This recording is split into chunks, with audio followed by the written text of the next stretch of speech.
심리학 용어에 확증, 편향이라고 하는 말이 있습니다. 자기의 신념과 일치하는 정보는 받아들이고 그렇지 않은 정보는 무시하는 경향을 말합니다.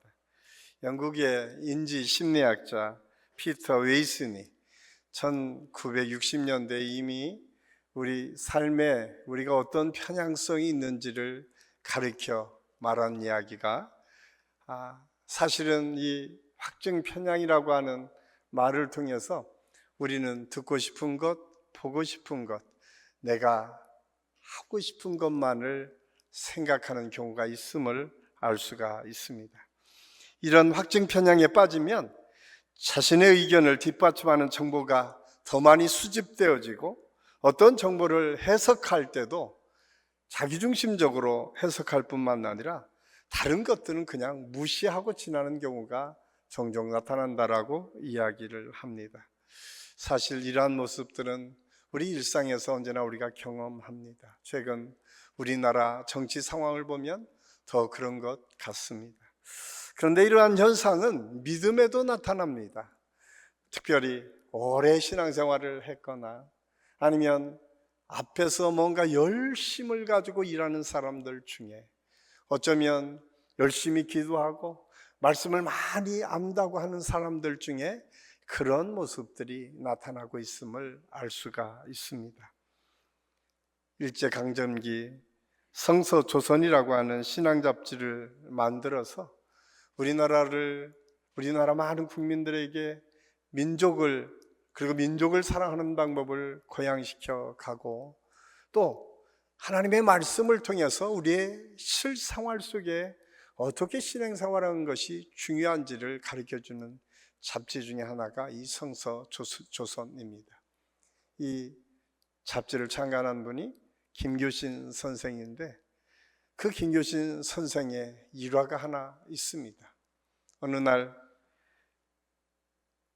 김교신 선생의 제자 중에 하나가 선생님에게 찾아와서 이렇게 이야기합니다.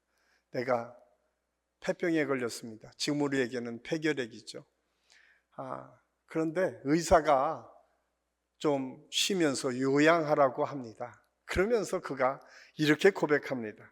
그런데 내가 생각하기는 공중에 나는 참새 한 마리도 하나님의 허가 없이는 떨어지지 않는다고 하였는데 예수를 믿는 제가 어디 쉽사리 죽겠습니까? 또 병균이 전염한다는 것도 제대로 알 수 없는 일이고 전염할 것 같았으면 벌써 전염되었는데요. 이야기를 들은 김효신 선생님은 깜짝 놀라게 됩니다. 정색을 하면서 말씀합니다. 어디 가서 너 나한테 성경 공부했다라고 얘기하지 마라. 그러면서 김교신 선생이 이렇게 얘기합니다. 우리는 전문 이외의 일에는 전문가의 지도에 순종한다. 우리는 질병에 대해서는 의사의 지시대로 복약하는 것이 중요하다. 뿐만 아니라 하나님의 호의 안에 있으려면 하나님의 법칙에서 살아야 할 것이다. 참새의 살림에 참새에게 합당한 법칙이 있는 것처럼 사람의 살림에는 사람에게 상한 법칙이 있어야 할 것이다.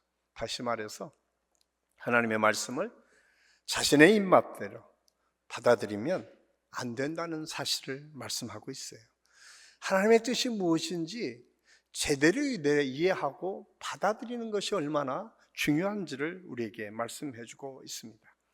오늘 우리가 읽은 이 사사시대가, 오늘 말씀이 선포된 이 사사시대가 이런 확증 편향의 시대였습니다. 전능하신 하나님께서 왕이 되셔서 이스라엘을 통치하시고 인도하셨지만 이스라엘 백성들은 항상 하나님의 말씀이나 뜻을 생각하기보다는 자기들이 편한 대로 생각하며 살았습니다. 자기가 보고 듣고 싶은 것만을 보고 들었던 시대였습니다. 이스라엘이 이런 상태에 빠진 이유가 무엇이었나요? 그들은 더 이상 그들의 삶의 중심에 하나님이 계시지 않았습니다. 하나님의 말씀 대신 자신의 판단과 욕망을 기준으로 삼아서 살아가기를 시작했습니다. 그러면서 그들에게 가장 중요한 것은 자기에게 유익을 가져다주는 우상을 숭배하는 것, 그런 죄악 속에 빠져 있었던 모습이 사사기의 모습이었습니다. 하나님께서 세우신 질서를 무너뜨리고 각자 자기의 소견에 따라 행동했던 그 시대는 혼란의 연속이었고 불화가 계속 이어지는 시대였음을 성경은 우리에게 말씀해주고 있습니다. 이 모습은 단지 사사기의 과거에 일어났던 일이라고 우리가 치부할 수 있을까요? 오늘날 우리 시대에도 언제나 우리 삶에서 쉽게 만날 수 있는 모습이 이런 모습인 것을 부정하기 어렵습니다. 정치적 분열과 사회적 갈등, 윤리적 타락과 도덕적 혼란은 어쩌면 우리 시대를 대표하는 단어 중에 하나인 것을 알 수가 있습니다. 우리나라 정치는 양극화가 되어서 각 정당과 지도자들이 공익보다는 당리당략에 따라 행동하며 갈등과 분열을 조장하고 있습니다. 일반 사회는 개인주의와 자기중심주의가 팽배해져서 서로의 다름을 인정하기보다는 대립과 비난이 일상화되고 있는 시대를 살고 있습니다. 이러한 사회에서 빛과 소금의 역할을 감당해야 될 우리 믿음의 사람들조차라도 그러지 못하고 있는 것이 오늘 이 시대의 현실인 것을 부정하기 어렵습니다. 그런데 여러분, 사사기에 자기의 소견대로 살았다라고 하는 말씀만 선포된 것이 아니라 그들이 힘들고 어려울 때마다 하나님께서 그들을 사랑하시고 포기하지 않으시고 하나님의 사람들, 사사들을 세우시고 인도해 주셔서 그 시대를 이끌어 가셨다라고 하는 사실을 성경은 우리에게 말씀해 주고 있습니다. 하나님께서 돌아갔을 때 하나님께서 다시 회복의 은혜를 주셨고 그때마다 하나님의 역사가 다시 시작되었음을 성경은 우리에게 말씀해 주고 있습니다. 사랑하는 한식교회 성도 여러분, 저는 오늘 이 말씀을 통해서 우리가 사사기 시대처럼 자기 각기 소견대로 내가 옳은 대로 내가 중심으로 생각하는 것만을 생각하며 살고 있지 않는가 한번 돌아보는 시간이 되었으면 좋겠습니다. 뿐만 아니라 하나님을 왕으로 모실 때 어떤 회복의 역사가 이루어졌는지를 다시 한번 생각하며 우리 인생에 왕이신 하나님을 다시 한번 내 인생의 주인으로 모시고 그분과 함께 동행하는 믿음의 삶을 결단하고 살아가는 우리 모든 성도들의 삶이 될 수 있기를 간절히 소원합니다. 성도는 자기 소견이 아닌 하나님의 말씀이 내 삶의 기준이 되어야 합니다. 하나님의 말씀은 우리의 삶을 인도하는 등불이며 기준입니다. 우리의 판단과 기준은 때로 왜곡됩니다. 한계도 분명합니다. 하나님의 기준은 그렇지 않습니다. 하나님의 기준은 완벽하고 완전한 기준이 되어 있음을 성경은 우리에게 말씀해 주고 있습니다. 그럼에도 우리의 모습도 그렇지만 사사기 시대는 끊임없이 자기 소견에 옳은 대로만 살았음을 알 수가 있어요. 그래서 오늘 우리가 읽은 사사기 21장 25절 자기가 생각하는 것, 자기의 소견에 옳은 대로고 하는 말은 그냥 계속 사사기 내내 반복하는 말 중에 하나인 것을 알 수가 있습니다. 사사기 17장을 보면 제사 드릴 때도 제사장을 세울 때도 그들은 자기들이 생각하는 대로 했다라고 성경이 말씀하고 있어요. 그래서 사사기 17장 6절에도 그때에는 이스라엘 왕이 없었으므로 사람마다 자기 소견에 옳은 대로 행하였다라고 말씀하고 있습니다. 18장 1절에서도 동일하게 왕이 없었을 때 그들은 땅을 분배하는 것, 결혼하는 것, 심지어는 음행하는 것까지 자기들이 원하는 대로 욕망을 채우는 것에 급급했음을 성경은 말씀해 주고 있습니다. 그래서 19장 1절에서도 왕이 없으므로 참 편의적으로 왕이 없다는 걸 핑계 삼아서 언제나 자기들 중심으로 자기 생각대로 살았던 이스라엘 백성들의 모습을 볼 수가 있습니다. 그렇다면 과연 왕이 없었기 때문에 그들이 이렇게 무질서한 삶을 살았을까요? 이 모든 불안과 불화와 그 모든 것이 왕이 없었던 것일까요? 그것 때문일까요? 그렇지 않다는 거예요. 이러한 문제는 사사기에만 있었던 것이 아니라 사실 성경에 보면 창세기 11장에 바벨탑 사건을 통해서 인간의 욕망이 얼마나 하나님을 대적하는지를 우리에게 말씀해 주고 있습니다. 바벨탑 사건은 인간의 자기 중심성과 교만을 아주 분명하게 말씀하고 있어요. 왜냐하면 하나님께서 그 백성들을 사랑해 주셔서 그들을 보호하고 인도해 주셨지만 그들은 언제나 자기 생각에 빠졌습니다. 그래서 그들은 함께 모여서 하나님을 대적하기 위해서 바벨탑을 쌓기 시작합니다. 우리가 하나님이 계신 그 하늘까지 닿을 수 있도록 바벨탑을 쌓자 자기중심적 그리고 자기가 드러나기를 원하는 인간의 욕망이 그 속에 감춰져 있음을 성경은 우리에게 말씀해 주고 있습니다. 자신들의 능력을 과시하며 하나님 없이도 높아질 수 있다는 것을 증명하려고 끊임없이 하나님을 대적하는 인간의 모습을 성경은 말씀해 주고 있습니다. 그때 하나님께서 그들을 보고 언어를 다르게 만드셨다. 그래서 온 지면에 흩으셨다라고 성경은 기록하고 있습니다. 바벨탑 사건은 하나님을 떠나 자기의 소견에 따라 행동한 인간의 교만과 욕망이 어떤 결과를 가져오는지를 아주 분명하게 말씀해 주고 있습니다. 사실 사사기에서 왕이 없다라고 얘기하지만 왕이 없었던 것이 아니라 이스라엘 백성들의 왕은 언제나 하나님이셨습니다. 그들에게는 어떻게 하나님께서 왕으로 그들을 이끄셨는지를 이미 알았어요. 왜냐하면 광야 40년의 삶이 그랬습니다. 난민으로 애굽에 살았던 이스라엘 백성들을 하나님께서 구원해 주셨어요. 그리고 아브라함을 통해서 약속한 젖과 꿀이 흐르는 가나안 땅을 약속해 주시고 그 땅을 들어가도록 인도하시며 가장 먼저 보여주신 것이 홍해의 사건을 통해서 기적 같은 하나님의 역사를 말씀해 주시고 이어서 광야 40년 동안 하나님께서 어떻게 믿음의 삶을 살아갈 수 있는지를 훈련해 주셨어요. 하나님이 이미 이스라엘 백성들을 이끌어 가셨어요. 그래서 낮에는 구름 기둥으로 밤에는 불 기둥으로 물이 먹고 싶을 때는 반석을 쳐서 물을 내셨고 고기가 먹고 싶을 때는 메추라기를 떨어뜨려서 먹게 하셨고 그들의 필요가 채워져야 될 때는 만나를 두셔서 먹게 하셨습니다. 그런데 그들은 그 은혜를 잊어버렸습니다. 어디 그뿐입니까? 이스라엘 백성들에게는 그 광야 생활 속에서 하나님의 계명, 십계명을 주셨습니다.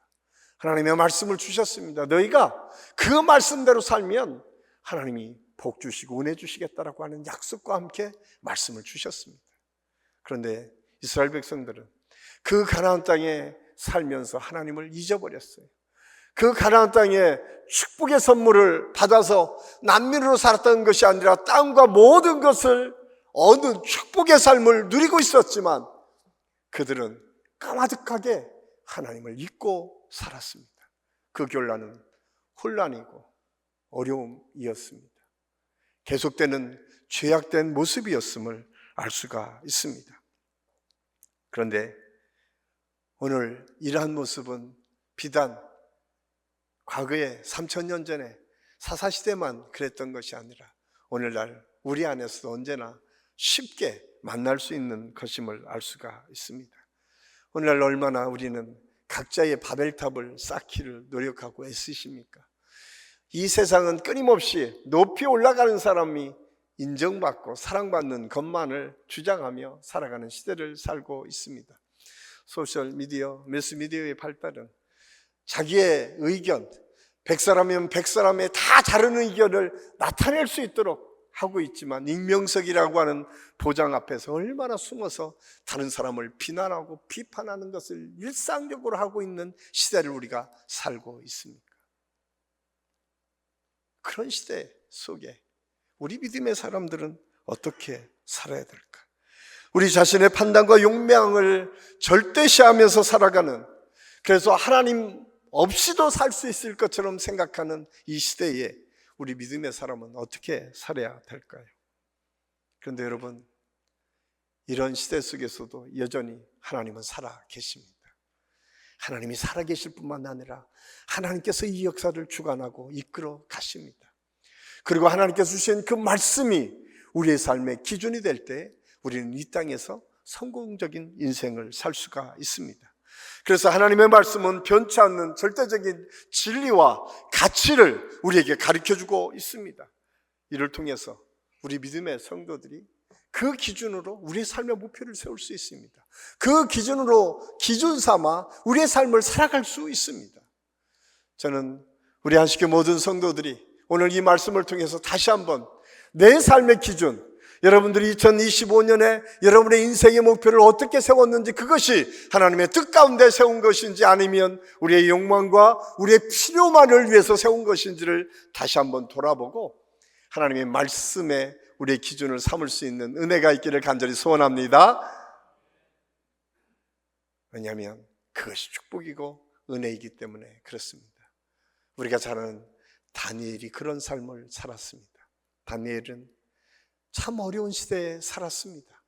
나라로 잊어버려서 포로로 바벨론에 잡혀가서 살았던 다니엘. 그러나 그는 다른 사람보다 훨씬 더 좋은 환경에 올라가게 됐어요. 왜냐하면 왕의 궁정에 모여서 특별 훈련을 받을 수 있는 특혜받는 소년이었습니다. 그래서 다른 사람들은 먹고 마시고 교육하기도 어려운 그 시대에 그는 먹고 마시는 것을 진수성찬, 왕의 찬에 같이 누릴 수 있는 기쁨과 은혜가, 그 축복이 그에게 있었습니다. 그런데 그는 그것을 보면서 하나님의 뜻과 비교하기 시작했어요. 그렇게 좋은 것이지만 하나님의 뜻이 아님을 그가 깨닫고 뜻을 정하여 그는 채소와 물만 먹기로 작정을 합니다.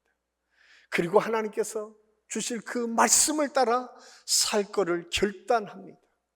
그렇게 살아가기 시작합니다. 그래서 그 인생이 실패했습니까? 그렇지 않습니다. 성경은 그 인생을 그렇게 축복합니다. 모든 사람보다 뛰어난 하나님의 사람이었음을, 그가 가는 곳곳마다 하나님의 놀라우신 역사를 이루어가는 믿음의 지도자로 그를 사용해 주셨습니다. 놀랍게도 포로로 있었던 그 먼 시간, 긴 시간 그는 지도자로 하나님께 쓰임받는 믿음의 사람으로 쓰임받았음을 알 수가 있습니다. 사랑하는 안식교 성도 여러분, 오늘 저와 여러분을 통해서 하나님은 그런 믿음으로 승리하며 나가기를 원하시는 하나님의 뜻이 있습니다. 신명기 28장 1절은 이렇게 우리에게 약속해 주고 있습니다. 우리 같이 한번 읽겠습니다. 내가 내 하나님 여호와의 말씀을 삼가 듣고 내가 오늘 내게 명령하는 그 모든 명령을 지켜 행하면 내 하나님 여호와께서 너를 세계 모든 민족에게 뛰어나게 하실 것이라. 아멘. 저는 우리 이음세대 아이들에게 이런 비전과 꿈이 있었으면 좋겠습니다. 아니, 오늘 살아가는 우리 믿음의 사람들에게 이런 비전이 있었으면 좋겠습니다. 내 명령을 지켜 행하면 모든 민족 위에 뛰어난 이름을 주시겠다, 뛰어난 은혜를 주시겠다. 그 삶을 다니엘은 살아냈습니다.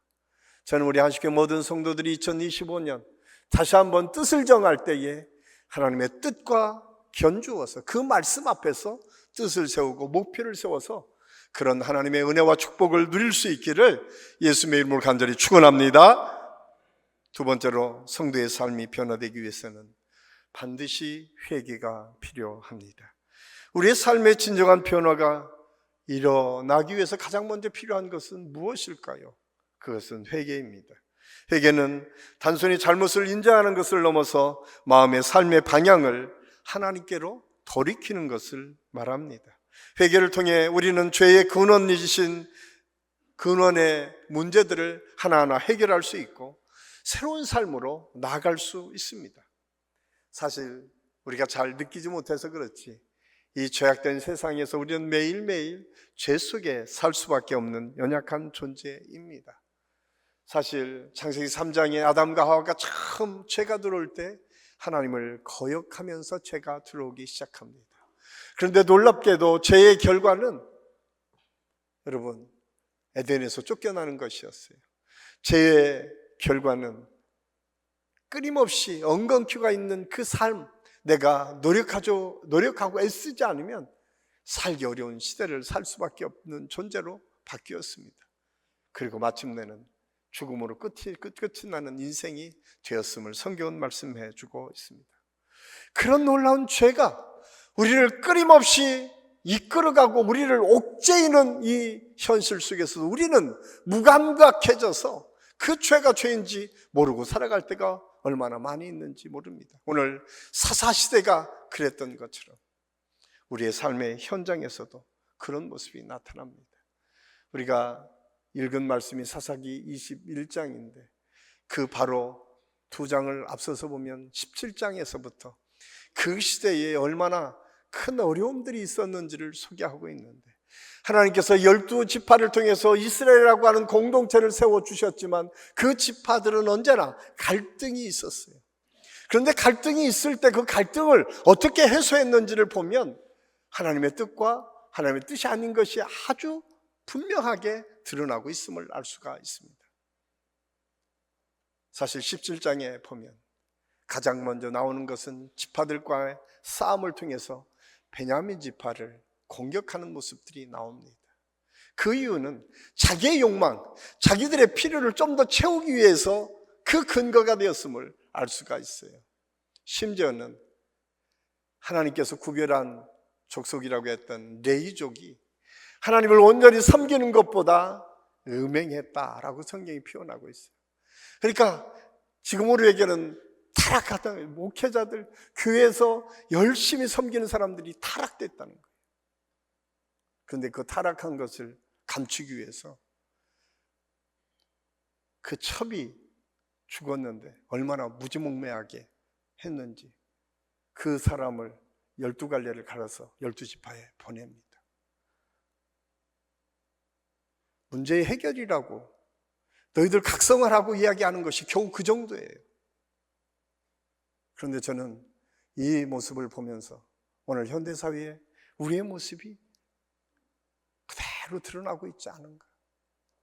우리는 문제를 해결하기 위해서는 좀 더 과격하고 좀 더 내 생각대로 내가 원하는 대로 막강한 힘을 가지고 있으면 그 문제가 해결될 것이라고 생각합니다. 그런데 그렇지 않았습니다. 이것이 빌미가 되어서 그들은 지파 간에 피비린내 나는 전쟁이 시작됩니다. 수많은 사람이 죽어 나자빠집니다. 그런데도 그들은 반성이 없습니다. 그럼에도 불구하고 그들은 회개가 없습니다. 그 말씀을 보면서 오늘 사사기 기자가 자기의 소견에 옳은 대로만 행하는 이스라엘 백성들을 지금 질타하고 있어요. 그런데 여러분, 성경에 보면 그런 사람들만 있었던 게 아니라 회개를 통해서 하나님의 놀라운 역사를 이루었던 다윗이라고 하는 믿음의 사람이 있습니다. 다윗은 모든 사람이 닮고 싶어하는 사람이지만 다윗에게도 죄가 있었습니다. 우리가 잘 아는 다윗, 그는 어떤 죄를 범하게 됩니까? 역대상에 보면 하나님의 뜻을 저버리고 자기 욕망대로 이제 국가가 안정되니까 내 생각대로 해도 되겠다라고 해서 수를 세우라고 합니다. 그 수를 세우라고 하는 다윗의 명령을 듣고 하나님이 진노하십니다. 그리고 심판하십니다. 어디 그뿐입니까? 그 죄는 개인에게도 연결이 되기 시작합니다. 우리가 잘 아는 것처럼 사무엘상 11장에 보면 그 죄가 어떻게 다니엘에게 다윗에게 나타난지가 보여져요. 왜냐하면 다윗이 왕권을 잡고 다윗이 안정됐어요. 이제 암몬이라고 하는 나라와 싸우면 승리했어요. 언제나 싸움에 승리할 수 있었어. 이제 다윗이 더 이상 나가지 않아도 됐어요. 요압이라고 하는 장군을 앞세워서 전쟁을 나가도록 하고 자기는 나가지 않았어요. 그런데 사단은 그때를 틈탑니다. 그리고 궁정에 돌아다니다가 한 여인을 발견하게 됩니다.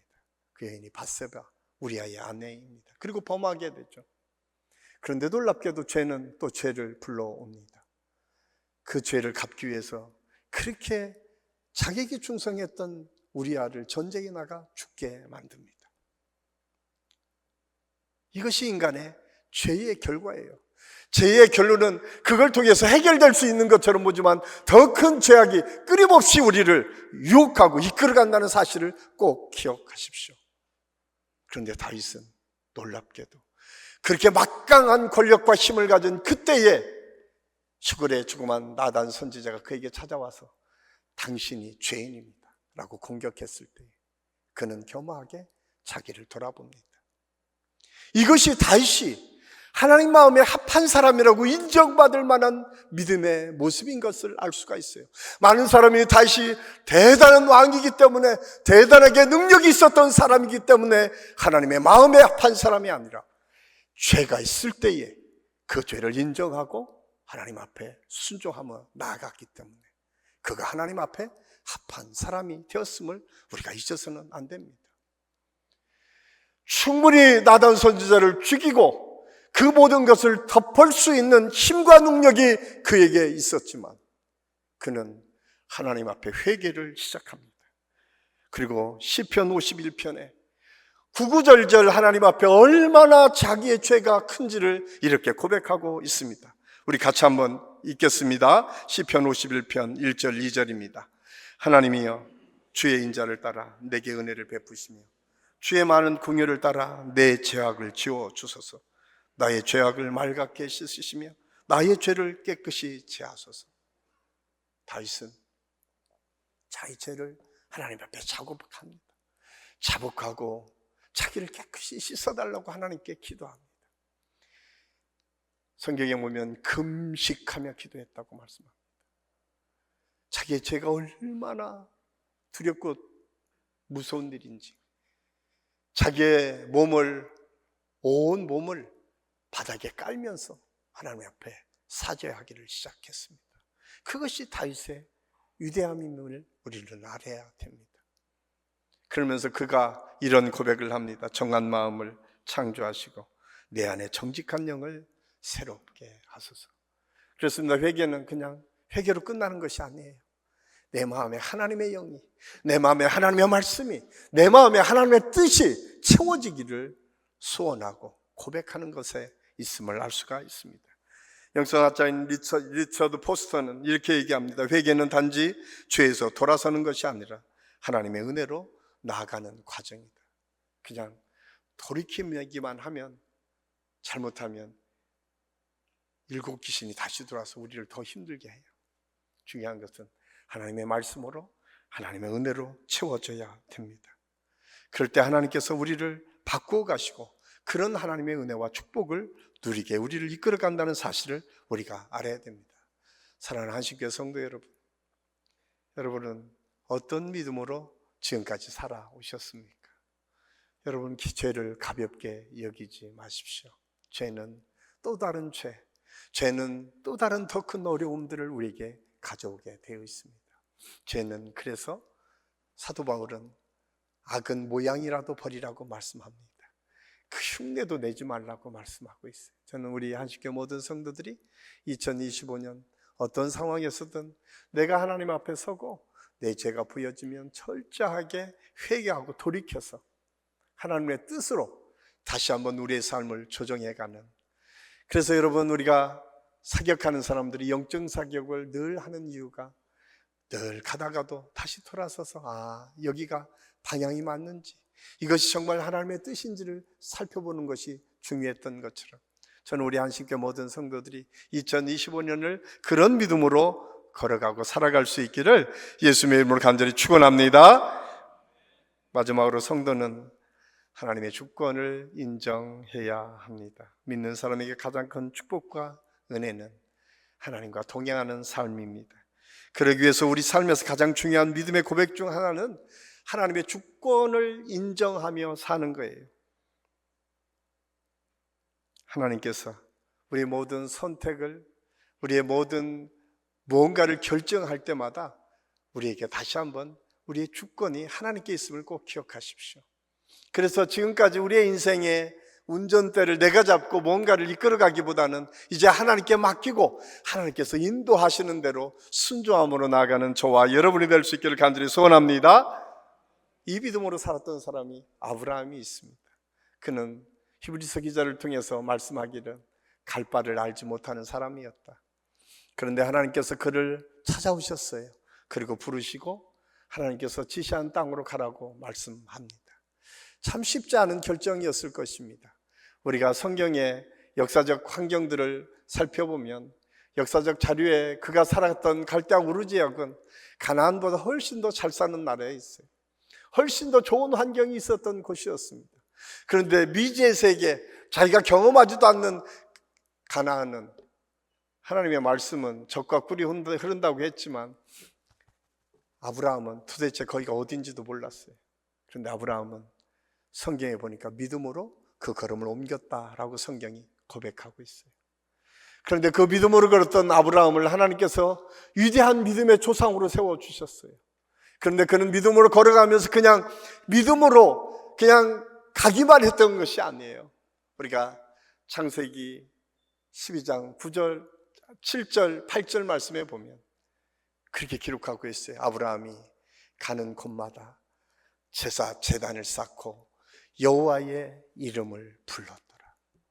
여러분, 그냥 믿음의 삶은 그냥 믿고 내가 생각하는 대로 가는 것이 아닙니다. 하나님의 뜻이 무엇인지를 보고 그 뜻에 맞추어서 끊임없이 조정해 가는 거예요. 그러지 않으면 우리도 모르는 사이에 엉뚱한 대로 갈 수밖에 없습니다. 확증 편향이 있는 것처럼 우리는 우리의 익숙한 것, 내가 믿고 싶은 것, 내가 편하게 하고 싶은 것만이 언제나 우리의 삶을 이끌어가는지 몰라요. 그때마다 우리는 아브라함이 그랬던 것처럼 가나안을 다시 우리 마음에 새겨야 됩니다. 하나님께서 원하심이 무엇인지 다시 발견할 수 있어야 돼요. 그리고 그 믿음의 발걸음을 옮길 때마다 우리가 잘 아는 것처럼 창세기 22장에 아브라함은 어땠습니까? 어느 날 갑자기 하나밖에 없는 아들 이삭을 바치라고 하잖아요. 여러분 같으면 어떻게 하겠습니까? 그런데 그는 묵묵히 그날도 이전과 여전히 그대로 아침 일찍 일어나서 하나님께서 바치라고 한 모리아 산을 향해서 갔다. 성경은 그렇게 기록하고 있어요. 그것이 믿음이에요. 하나님께서 가라는 곳, 그곳을 향해 가는 것. 뿐만 아니라 믿음은 내가 결단하고 옮길 때에 하나님의 능력이 우리에게 나타납니다. 우리가 잘 아는 것처럼 여호수아, 모세의 뒤를 이어서 여호수아는 하나님이 약속한 가나안에 들어가도록 이끌었던 위대한 지도자였습니다. 하나님께서 지시한 그 땅에 가기 위해서 그는 요단이 그를 막고 있었어요. 성경에 보면 보리 추수 기간이었기 때문에 그 요단강은 넘실대고 아주 넘쳤던 때라고 성경은 기록하고 있습니다. 그런데 그때에 여호수아를 중심으로 해서 제사장들에게 언약궤를 메고 여호수아가 명령합니다. 하나님의 명령을 따라 저기 강을 향해서 가라는 거예요. 그 가나안 방향을 향해서 그냥 가라는 거예요. 넘실대는 물이 있었는데, 그런데 믿음으로 제사장들이 걸음을 옮겨서 무릎까지 닿기 시작할 때부터 그 물이 갈라지기 시작합니다. 그리고 성경은 결론적으로 마른 땅을 걸어서 지났다라고 성경이 표현하고 있어요. 여러분 앞에 지금 요단이 가로막혀 있습니까? 여러분 지금 힘들고 어려운 삶의 모든 형편 때문에 모든 것을 내려놓고 싶고 포기하고 싶은 여러 가지 상황들이 있습니까? 오늘 여호수아가 그랬던 것처럼 발을 내딛고 걸어가기를 시작하십시오. 하나님께서 그 길을 열어주시고 인도하실 줄로 믿습니다. 이것이 성경의 약속입니다. 이것이 지금 자기의 확증 편향 속에 사로잡혀 있는 이 시대를 살아가는 믿음의 성도들에게 다시 한번 도전하고 다시 한번 하나님의 은혜를 향해 나아가는 하나님의 명령임을 우리가 깨닫고 우리 모든 성도들이 이 믿음으로 나아가는 저와 여러분이 될 수 있기를 간절히 소원합니다. 하나님께서 시편 100편 3절에 이렇게 우리에게 말씀하고 있습니다. 우리 같이 한번 읽겠습니다. 너희는 여호와 하나님이신 줄 알라. 그는 우리를 지으신 이요 우리는 그의 것이니 그의 백성이요 그의 기르시는 양이로다. 아멘. 하나님은 우리를 향해서 말씀합니다. 내가 너희를 인도하는 목자이고 너희는 내 양이다. 하나님께서 책임져 주시겠다는 거예요. 2025년 우리가 생각하지 못하는 여러 가지 문제들이 우리 앞에 있을 수 있습니다. 내가 힘들고 어려워서 모든 것을 포기하고 싶을 때도 있을 것입니다. 오늘 우리를 지으신 하나님, 우리를 양이라고 말씀하시고 내가 너와 함께 하시겠다고 하시는 이 말씀을 꼭 기억하십시오. 그리고 여호수아가 그랬던 것처럼, 아브라함이 그랬던 것처럼, 저는 믿음으로 다니엘이 그랬던 것처럼 우리 믿음의 사람들이 2025년을 믿음의 걸음을 옮겨갈 때에 하나님께서 기적 같은 하나님의 역사, 우리가 전혀 예상 못하는 하나님의 축복들이 우리에게 있고 그 은혜를 누리게 될 줄로 믿습니다. 꼭 기억하십시오. 우리는 버려진 자들이 아닙니다. 그냥 운명에 맡겨 사는 존재들이 아닙니다. 하나님의 계획과 섭리 속에 있고 하나님의 뜻을 향해서 나아갈 때는 반드시 책임져 주시는 하나님의 자녀임을 깨닫고 우리 모든 성도들의 삶에서 언제나 그 하나님과 동행하는 믿음의 삶을 살 수 있기를 예수님의 이름으로 간절히 축원합니다. 기도하겠습니다. 아버지 하나님, 은혜를 감사합니다. 자기 소견에 옳은 대로 살았던 이스라엘 백성들의 모습이 혹시 나의 모습은 아닙니까? 주님, 오늘 말씀을 통해서 다시 한번 그 말씀을 바라보고 기준 삼아 혹시 잘못된 것들이 있다면 회개하고 돌이켜서 하나님의 주권을 따라 순종함으로 나아가는 우리 모두가 되게 도와주시옵소서. 그래서 우리 안식교 모든 성도들이 가는 곳곳마다 하나님의 기적과 하나님의 은혜를 체험케 하시고 때마다 공급해 주시는 은혜로 인해서 하나님의 기쁨과 은혜를 체험하는 한 해가 되게 도와주시옵소서. 함께해 주실 것을 믿고 감사를 드리오며 예수님의 이름으로 감사드리며 기도하옵나이다. 아멘.